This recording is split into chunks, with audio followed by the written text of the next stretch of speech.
Hey there everyone, I am ShuffleCat, and this is another Shuffle Showcase. We've been doing MetalWarden all week, but we've also been doing my gameplay.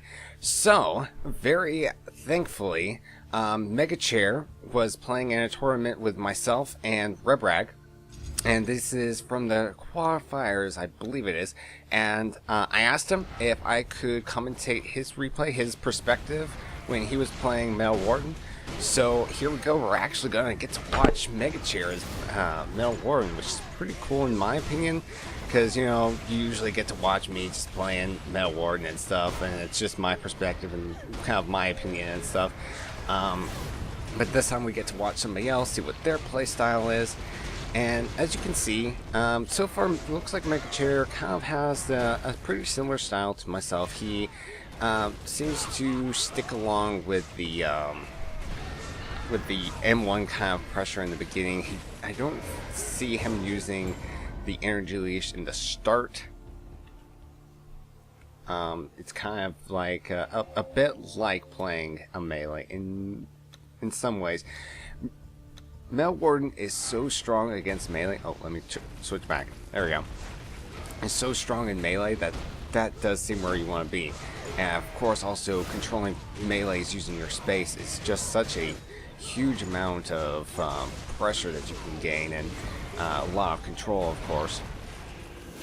And then using your energy leash when you're up close gives you a lot of options of controlling people, moving away from them, and stuff like that.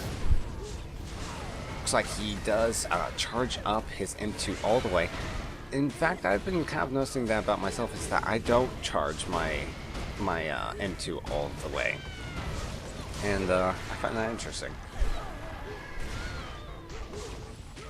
So you can see here that I don't think we actually had some kind of set strategy. We weren't talking on Skype at the time, so I don't think we had really kind of figured out this team. Maybe this is even the first qualifier.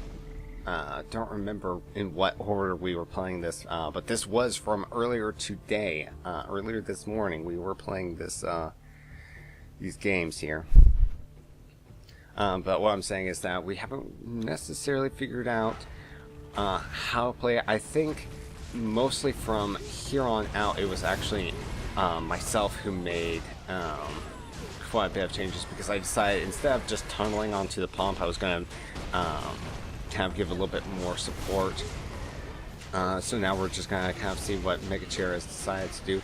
Seems like he is taking a little bit less damage. Got his ultimate out pretty fast. Let's see if he uses it. Yes, he uses it in a very good position.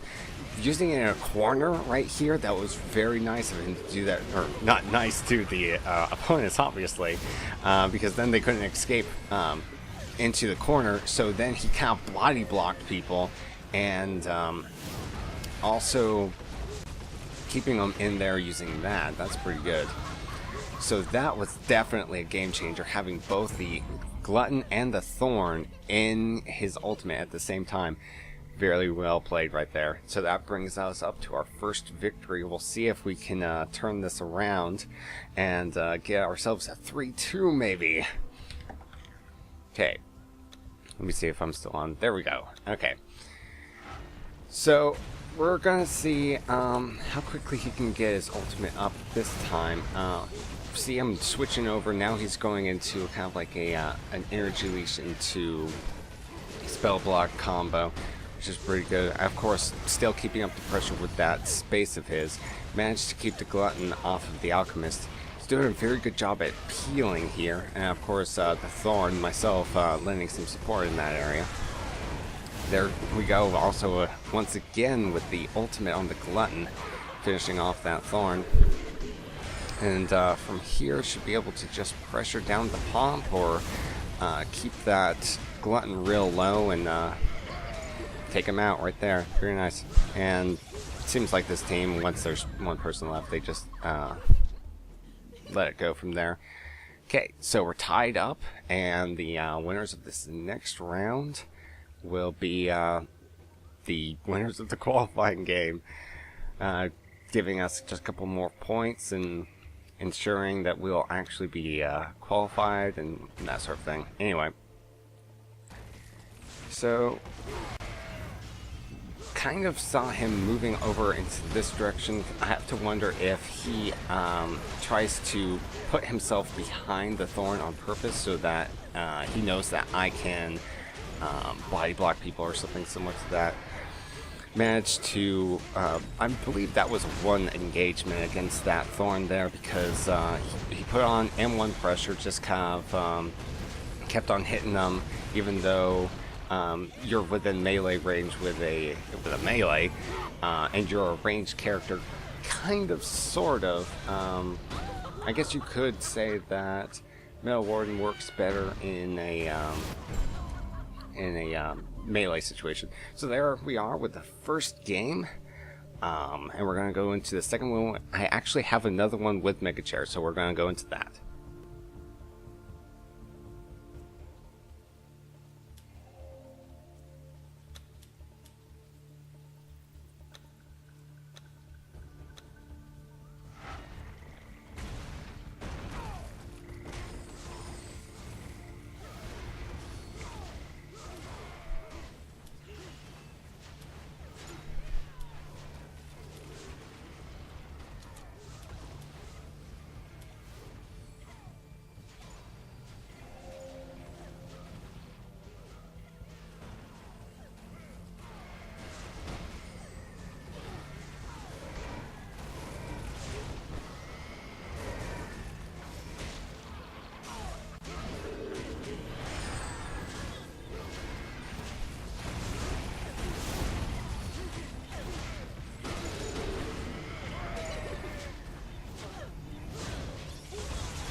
And here we are in the second game, playing on Kojo the Pygmy Village against a Ranid, BP, and Harbinger team with the Blood Priest as the healer. Seems like a pretty good map for that kind of composition, going in on Megachair's view. Starting off with the energy leash, of course, kind of forcing the Harbinger to space in. I don't know if that's necessarily what the Harbinger was going to do anyway, but the leash actually kind of ensures that he would. And of course, you know, when the Ranid is on him, using his Q in order to bump him off and all that, using the ultimate on the Blood Priest right when he needed to, and of course bumping the Blood Priest directly into my ultimate, which is very considerate of him to do that, giving me a little bit more damage and helping that kill on that Blood Priest. I believe it was right about now when we had realized that Rebrag actually lost connection to the game. And I'm okay with casting this just to kind of show what we decided to do was to just go ahead and don't give up, just continue playing the game, and try and 2v1 these people. Or 2v1, 2v3 them.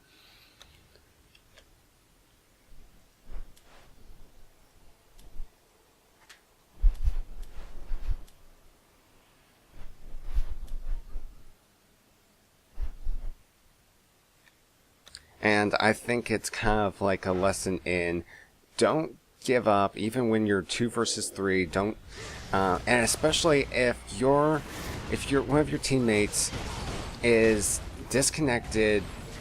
In my opinion, don't get it into your head that that means that you're going to lose. You know, I mean, because what would happen in a situation where one of your teammates dies pretty quickly, or something like that? You would have to win the round 2 versus 3. So if something like this happens, it's kind of like the game is just giving you an opportunity to practice in a 2 versus 3 environment. I mean, if you don't win the game, that's okay. You don't have to win all the games. However, having a time when you can learn something from the game is what's really important. Feeling like you have learned something and that you're improving yourself and all of that stuff is what should really be the core of what Bloodline Champions is. It doesn't matter if you... I know I keep on repeating myself, but it's such a strong concept to say to just try to improve. And of course, you might have already noticed that Ribrag is he's back now, so we've got ourselves a fair chance now. We can't lose a single round or else we lose the game, so right now it's like serious phase and everything. But because we stuck in there, you know, we're getting ourselves another chance. And you see Megachair's got his ultimate, and he manages to get 2 people in there at once again, and pushes them back into the ultimate. Very nice. Cleaning up this team right here. And you see also the placement of the ultimate was good because it was right over here on the other side of the house. So the Blood Priest, who was somewhere up here in the center, he was line of sighted. And of course his space wouldn't have allowed him to get over there to them very easily. So they were all by themselves for the entire time that his ultimate was attacking those people. So that was not only good timing for both of them to be at the same time, but it was all, in the same place at the same time, but it was also good positioning that they were line of sighted from their healer.